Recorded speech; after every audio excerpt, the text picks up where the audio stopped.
வணக்கம். முனைவர் கி. ராம் கணேஷ். இன்னைக்கு நாம் எட்டுத்தொகை நூல்களுள் ஒன்றான பதிற்றுப்பத்து என்ற புறநூலிலிருந்து 5ஆம் பத்தில் அமைந்த 47வது பாடலை மட்டும் விளக்கத்தோடு பார்க்க போகிறோம். முன்னதாக பதிற்றுப்பத்து குறித்த ஒரு சில செய்திகளை மட்டும் தெரிஞ்சுக்கலாம். பதிற்றுப்பத்து அப்படிங்கிறது சேர மன்னர்களை பற்றி பாடக்கூடிய ஒரு நூல். இதில் சேர மன்னர்களை தவிர வேறு மன்னர்களை பற்றிய செய்தி, அதாவது சேர மன்னர்கள் தான் இதில் முழுக்க இந்த பாடல்களில் வர்றாங்க. ஒரு 10 மன்னர்களை பற்றி 100 பாடல்களில் இந்த பதிற்றுப்பத்து பாடப்பட்டிருக்கிறது. இதில் ஒவ்வொரு மன்னரை பற்றியும் 10 பாட்டு, அப்படியாக மொத்தம் 100 பாட்டு. இதில் முதல் 10ம் கடைசி 10ம் கிடைக்கல. இடையில் இருக்கக்கூடிய 8 பத்துக்கள், அதாவது 8 10 அப்படின்னா 80 பாடல்கள் மட்டும்தான் கிடைக்குது. ஒரு 10க்கு 10 பாட்டு அந்த கணக்கீட்டில். இதில் 5ஆம் பத்து அப்படிங்கிறது கடல் பெறக்கோட்டிய செங்குட்டுவன் என்ற சேர மன்னனை பற்றி பரணர் என்ற புலவர் பாடியுள்ள பாடல்கள் தான் இந்த 5ஆம் பத்தில் வருது. அதில் இன்னைக்கு நாம் பார்க்க போகிறது நல்நுதல் விரலியர் அப்படிங்கிற அந்த தலைப்பில் அமைந்த ஒரு பாடல். மொத்தம் பார்த்திங்கன்னா இந்த பாடல் 8 வரிகள் கொண்டது. இந்த பாடல் பரணர் அந்த சேரன் செங்குட்டுவன் இருப்பார் இல்லையா, அந்த செங்குட்டுவனுடைய அந்த போர் சிறப்பு, போர்க்களத்தில் அவர் எப்படி செயல்படுறாரு, அப்புறம் அந்த போர்க்களத்தில் எதிரிகளை ஜெயிக்கிறது மூலமாக கிடைக்கக்கூடிய அந்த பரிசு பொருள்களை எப்படியெல்லாம் அந்த கொடை வாங்க வரக்கூடியவங்க இருப்பாங்க இல்லையா, அந்த புலவர்கள், அவங்களுக்கெல்லாம் எப்படி கொடுக்குறாரு, இது மாதிரியான செய்திகளை எல்லாம் சொல்லக்கூடியதான் இந்த நன்னுதல் விரலியர் அப்படிங்கிற தலைப்பில் அமைந்த பாட்டு. இந்த நல்நுதல் அப்படின்னா நல்ல நுதல்னா நெற்றின்னு அர்த்தம். நல்ல நெற்றியுடைய விரலியர்னு அர்த்தம். விரலியர் அப்படிங்கிறவங்க ஆடக்கூடிய பெண்கள். அந்த தலைப்பில் தான் இந்த பாட்டு அமைஞ்சிருக்கு. முதல்ல இந்த பாட்டையும் அதற்கு அடுத்தபடியாக இதற்கான விளக்கத்தையும் நாம் தெரிஞ்சுக்கலாம். அட்டு ஆனானே குட்டுவன், அடுதுரும் பெற்று ஆனாரே பரிசிலர் களிரே, வரைமிசை எளிதரும் அருவியின் மாடத்து வழிமுனை அவிர் வரும் கொடி நுடங்கு தெருவில் சொரிசுரை கவரும் நெய் வழிபு உராலின் பாண்டில் விளக்கு பரு சுடர் அழல நல் நுதல் விரலியர் ஆடும் தொழில்நகர் வரைப்பின் அவன் உரை ஆனாவி அப்படின்னு இந்த பாட்டு முடியுது. இதில் என்ன சொல்கிறாங்க அப்படின்னா, செங்குட்டுவன் அட்டு ஆனானே, அதாவது அட்டு அப்படின்னா அடுதல் அப்படின்னா போர்னு அர்த்தம். இவன் அட்டு ஆனான் அப்படின்னா என்ன அர்த்தம் அப்படின்னா, இந்த பகைவர்களை போர்க்களத்தில் வேரோட போர் செஞ்சு அழிக்கிறான்.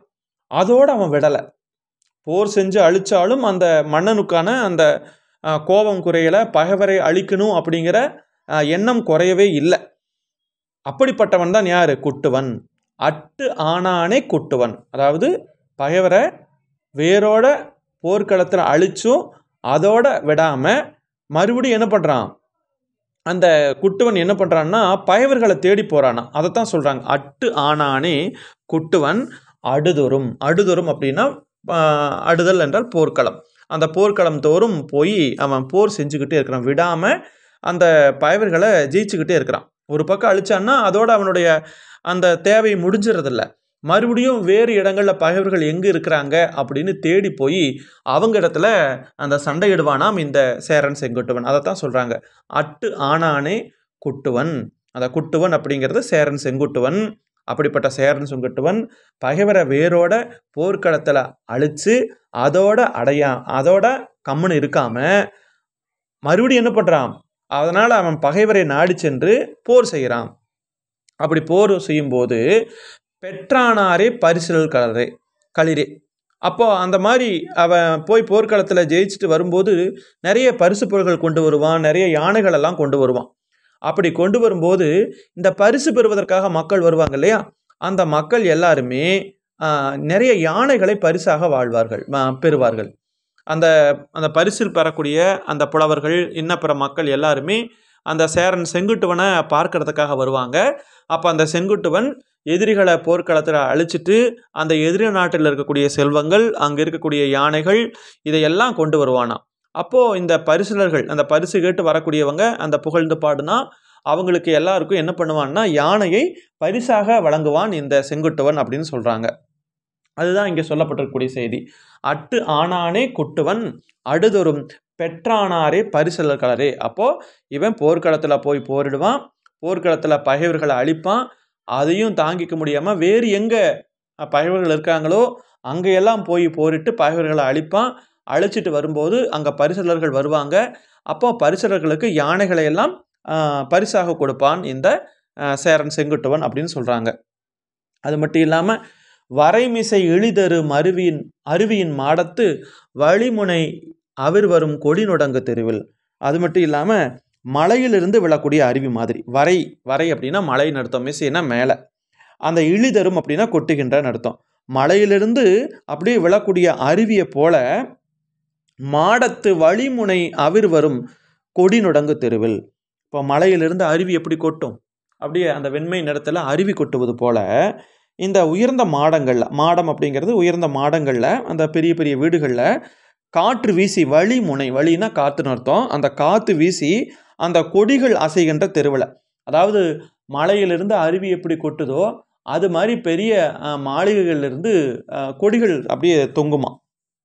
அப்படிப்பட்ட தெருவில் என்ன பண்ணுறாங்களாம், சொரிசுரை கவரும் நெய் வழிபு உராளின் பாண்டில் விளக்கு பருச்சுடர் அழல.